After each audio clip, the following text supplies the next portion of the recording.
पाहत आहात Loksamiksha news network आणि या आहेत आजच्या सुपरफास्ट न्यूज।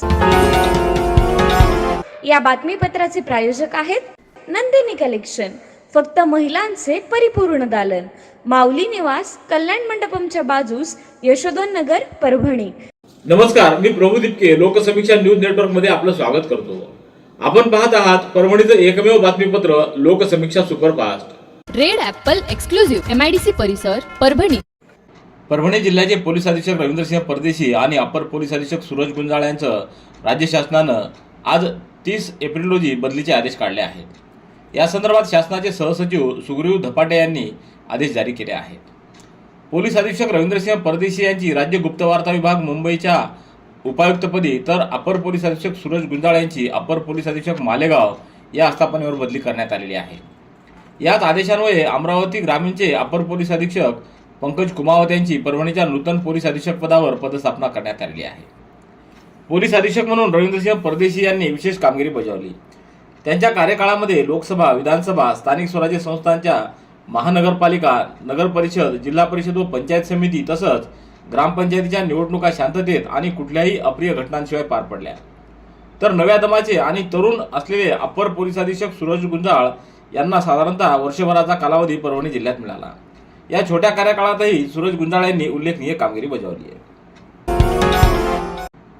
महानगरपालिका हद्दीतील विविध प्रभागातील मूलभूत सोयी सुविधांचे प्रश्न प्राधान्याने सुटावेत या दृष्टीने आपण सर्वार्थाने प्रयत्न करू, असं मत स्थायी समितीच्या नवनिर्वाचित सभापती प्रतिभा अतुल सरोदे यांनी व्यक्त केले। महापालिका कार्यालयामध्ये सभापती सौ सरोदे यांनी आज 30 एप्रिल रोजी स्थायी समितीच्या सभापती पदाचा पदभार स्वीकारला। यावेळी महापौर सय्यद इक्बाल, आयुक्त नितीन नार्वेकर, शिवसेना उद्धव बाळासाहेब ठाकरे गटाचे नेते अतुल सरोदे, गटनेते माजू लाला, नगरसेवक श्याम खोबे, व्यंकट डहाळे यांच्यासह अन्य नगरसेवकांची उपस्थिती होती। यावेळी महापौर सय्यद इक्बाल व आयुक्त नार्वेकर यांनी सौ सरोदे यांचं पुष्पगुच्छ देऊन स्वागत केलं। यावेळी माध्यमाच्या प्रतिनिधीशी बोलताना सरोदे यांनी आज आपणास पदभार स्वीकारताना मोठा आनंद होतोय, तसंच जबाबदारीची देखील जाणीव होत असल्याचं त्यांनी यावेळी सांगितलं। परभणी शहरातल्या त्रिमूर्तीनगर येथील एक महिला भाविक मारुती मंदिरात दर्शन घेऊन परत येत असताना दुचाकीवर आलेल्या दोघांनी महिलेच्या गळ्यातील सोन्याचं तब्बल 70,000 रुपयाचं मंगळसूत्र हिसकावून पोबारा केल्याची घटना 29 एप्रिल रोजी सकाळी 8:30च्या सुमाराला घडली आहे। त्रिमूर्ती नगरातील एक महिला भाविक बुधवारी सकाळी 8च्या सुमाराला नेहमीप्रमाणे मारुती मंदिरात दर्शनासाठी गेली होती। मंदिरात दर्शन घेऊन परत येत असताना 8:30च्या सुमाराला आनंद किराणा दुकान समोर परिसरामध्ये समोरून आलेल्या दुचाकीवरील दोघांपैकी मागे बसलेल्या एका व्यक्तीनं त्यांच्या गळ्यातील मंगळसूत्र हिसकावून नेलं। सततचे दवाखाने करून कंटाळलात? आता शेवटचा उपाय। डॉक्टर गोविंद कामटे यांचे बालाजी आयुर्वेदिक निसर्गोपचार केंद्राला भेट द्या। शुगर, मूळव्याध, ॲलर्जी, सोरायसिस, गजकर्ण, दमा, लठ्ठपणा, गुडघेदुखी, कंबरदुखी, वात, गाठीचे आजार, लकवा, केस गळणे, मूतखडा, सफेद डाग यांसारख्या जुनाट आजारांवर खात्रीशीर उपचार केले जातात। दारू सोडवण्यासाठी विशेष उपचार उपलब्ध।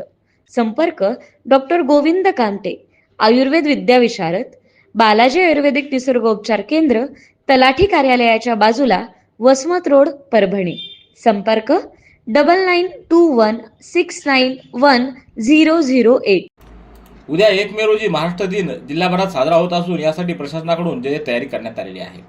जिल्हाधिकारी कार्यालयावर प्रशासनाच्या वतीनं आकर्षक अशी विद्युत रोषणाई करण्यात आलेली आहे। परभणी जिल्ह्यासह सेलू तालुक्यात सध्या उन्हाचा कडाका मोठ्या प्रमाणात वाढला असून तापमानाचा पारा 42 ते 43 अंश सेल्सिअस पर्यंत पोहोचला आहे। वाढत्या उष्णतेमुळे नागरिकांच्या आरोग्यावर परिणाम होण्याची शक्यता लक्षात घेऊन सेलू येथील उपजिल्हा रुग्णालय प्रशासनानं तातडीनं उपाययोजना सुरू केल्या आहेत। उष्माघाताच्या रुग्णांवर त्वरित उपचार करता यावेत यासाठी स्वतंत्र स्पेशल वॉर्ड तयार करण्यात आले असून त्यामध्ये 4 बेड राखीव ठेवण्यात आलेले आहेत। पवनार ते पत्रादेवी म्हणजे नागपूर ते गोवा महाराष्ट्र शक्तीपीठ द्रुतगती महामार्गाची सुधारित अधिसूचना सार्वजनिक बांधकाम विभागाने जाहीर केली असून या महामार्गाला राज्य महामार्ग विशेष क्रमांक 10 म्हणून घोषित करण्यात आलेला आहे। शक्तीपीठ द्रुतगती महामार्ग हिंगोली जिल्ह्यातल्या औंढा नागनाथ तालुक्यातील रांधाळा येथून परभणी तालुक्यातील नांदगाव खुर्द या ठिकाणी दाखल होणार आहे। सर्वे क्रमांक 5354 तसंच नदी लगत गट क्रमांक 394 391 लगत पासून हा महामार्ग नांदगाव बुद्रुक, आसोला, पिंगळी, पोखर्णी नरसिंह दैठणा शिर्शी बुद्रुक कान्हेगाव मार्गे परळी तालुक्यातल्या कोठाळी तांडा मार्गे बीड जिल्ह्यात जाणार आहे. परभणी जिल्ह्यातील ज्या आस्थापनेत माल भरणे, तो उतरवणे, रचणे, त्याची ने-आण करणे आणि त्याचे वजन मापन करणे, भरणे, शिवणे, पृथक्करण करणे, स्वच्छ करणे किंवा अशा कामाच्या पूर्वतयारीचे किंवा अनुषंगिक कामं इत्यादी स्वरूपाचं काम चालतात, त्या आस्थापनांना महाराष्ट्र माथाडी व असंरक्षित कामगार अधिनियम 1969 व योजना 2023 लागू आहे. या कायद्याच्या प्रभावी अंमलबजावणीसाठी संबंधित आस्थापना मालक व कामगारांनी तात्काळ नोंदणी करावी असं आवाहन जिल्हाधिकारी तथा जिल्हास्तरीय कृती समितीचे अध्यक्ष संजय सिंह चव्हाण यांनी केलं आहे. 8 मे जागतिक थॅलेसेमिया दिनाचं औचित्य साधून थॅलेसेमिया मुक्त महाराष्ट्र अभियानाच्या वर्षपूर्तीनिमित्तानं राज्यामध्ये 1 ते 8 मे या कालावधीत संकल्प सप्ताह राबवण्याची सूचना राज्याच्या सार्वजनिक आरोग्य व कुटुंब कल्याण राज्यमंत्री तथा परभणीच्या पालकमंत्री मेघना साकोरे बोर्डीकर यांनी दिल्या आहेत. संकल्प सप्ताहाच्या अनुषंगानं मुंबई येथील आरोग्य भवन इथं आरोग्य विभागाची घेण्यात आलेल्या बैठकीत श्रीमती बोर्डीकर ह्या बोलत होत्या. आगामी खरीप हंगामाच्या पार्श्वभूमीवर जिल्हा प्रशासनानं तातडीनं संयुक्त बैठक बोलावून बी बियाण्यासह खताच्या साठ्यासह सुरळीत पुरवठ्याबाबत पुरेसं नियोजन करावं अशी मागणी क्रांतिकारी शेतकरी संघटनेच्या युवा आघाडीचे जिल्हाध्यक्ष जाफर तरोडेकर, भगवान शिंदे, नितीन सुकरे आदींनी निवेदनाद्वारे केली आहे. मिस्त्री काम करणाऱ्या एका कामगाराला उसने दिलेले पैसे परत मागितले असता त्यानं अश्लील शिवीगाळ करून तसंच थापडबुक्यांनी मारहाण करून पैसे देत नाही असं म्हटल्यानं गुत्तेदारानं नारळपेठ पोलिसात गुन्हा दाखल केला आहे. बांधकाम गुत्तेदार सय्यद तौफिक सय्यद महबूब अली यांनी 8 महिन्यापूर्वी बांधकाम मिस्त्री शेख निसार जाफर राहणार आजिजिया नगर परभणी याला 1,25,000 रुपये हातुसणे म्हणून 500 रुपयाच्या बॉन्ड पेपरवर करारनामा करून 8 दिवसात परत देण्याच्या अटीवर दिले होते.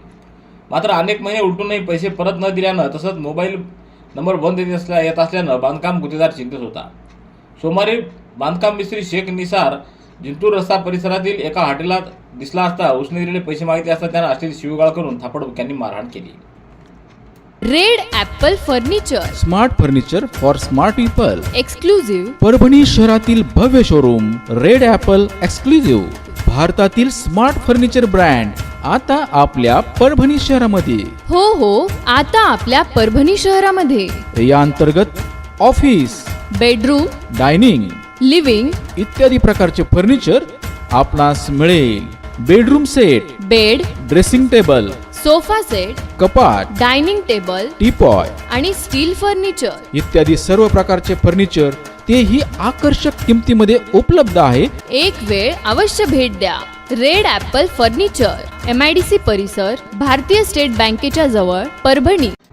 त्रिपुरी बुद्ध पौर्णिमेच्या पावन पर्वावर बौद्धांचं जागतिक पवित्र स्थान असलेल्या बुद्धगया इथं 3,000 भिक्खू संघाचा संघदान समारंभ 2 मे 2026 रोजी आयोजित केला असून याच समारंभात डॉक्टर आंबेडकर इंटरनॅशनल बुद्धिस्ट संसद तथा महाबोधी चॅरिटेबल ट्रस्ट बुद्धगयाच्या वतीनं परभणी ते जागतिक स्तरावर धम्मकार्याची दखल घेऊन परभणीतील भीमराव वायवळे यांचा विशेष सन्मान होणार आहे. या होणाऱ्या सन्मानाबद्दल भीमराव वायवळे यांचं सर्व मित्रपरिवार व धम्म चळवळीतील सर्व स्तरातून अभिनंदन करण्यात येत आहे. कला व सांस्कृतिक क्षेत्रामध्ये अनेक वर्षापासून सातत्यानं कार्य करणारे राहुल वहिवाळ यांची अखिल लोककला कल्चरल ऑर्गनायझेशन पुणे यांच्या वतीनं दिल्या जाणाऱ्या 2026च्या राष्ट्रीय कला क्षेत्रम पुरस्कारासाठी निवड करण्यात आलेली आहे. संस्थेचे महासचिव डॉक्टर प्रमोद नन्नावरे यांनी अधिकृत पत्राद्वारे वहिवाळ यांच्या निवडीची घोषणा केलेली आहे. येत्या 22 मे रोजी पुण्याच्या यशवंतराव चव्हाण नाट्यगृहात मान्यवरांच्या हस्ते राहुल वहिवाळ यांना हा पुरस्कार प्रदान करण्यात येणार आहे. या निवडीबद्दल राहुल वहिवाळ यांचं सर्व स्तरातून अभिनंदन करण्यात येत आहे. राष्ट्रसंत तुकडोजी महाराजांचं कार्य हे प्रेरणादायी असून त्यांच्या ग्रामगीतेच्या माध्यमातून एकता, बंधुता व ग्रामविकास यासाठी कार्य केलं असं प्रतिपादन उपप्राचार्य डॉक्टर श्यामसुंदर वाघमारे यांनी केलं. शारदा महाविद्यालयामध्ये आज 30 एप्रिल रोजी संत तुकडोजी महाराजांची जयंती इंग्रजी विभागाच्या वतीने साजरी करण्यात आली. कार्यक्रमाच्या अध्यक्षस्थानी उपप्राचार्य डॉक्टर श्यामसुंदर वाघमारे हे होते, तर यावेळी डॉक्टर संतोष नाकाडे, डॉक्टर उज्ज्वला जगताप आदींची उपस्थिती होती. महाराष्ट्र किल्ले पर्यटन महोत्सव फाउंडेशनच्या वतीनं परभणीतील शिवलिंगाप्पा खापरे यांना the great star global excellence अवॉर्डनं नुकतं सन्मानित करण्यात आलंय. छत्रपती संभाजीनगर इथं महसूल प्रशिक्षण प्रबोधिनी सभागृहामध्ये या पुरस्काराचं वितरण नुकतंच करण्यात आलं. विविध सामाजिक, शैक्षणिक, वृक्षलागवड व रुग्णमित्र, स्मशानभूमी स्वच्छता, दुरुस्ती व इतर सामाजिक कार्यातील सहभागाबद्दल त्यांना गौरवण्यात आलंय. हा पुरस्कार त्यांना मिळाल्याबद्दल त्यांचं सर्व स्तरातून अभिनंदन करण्यात आलंय. परभणी तालुक्यातल्या विविध गावातील गट क्रमांकांमध्ये सन 2026-27 या वर्षासाठी एक साल लावणीची हराशी प्रक्रिया येत्या 11 मे रोजी सकाळी 11 वाजता तहसील कार्यालय परभणी इथं आयोजित करण्यात आली आहे। या हराशीमध्ये पोरजवळा, जलालपूर, धर्मापुरी, पिंपळा, पिंपरी देशमुख येथील जमिनींचा समावेश आहे। हराशीच्या प्रक्रियेसाठी अटी व नियम निश्चित करण्यात आलेले असून सर्वाधिक रकमेची बोली लावणाऱ्याला हराशी मंजूर करण्यात येईल असं तहसीलदार डॉक्टर संदीप राजापुरे यांनी कळविले।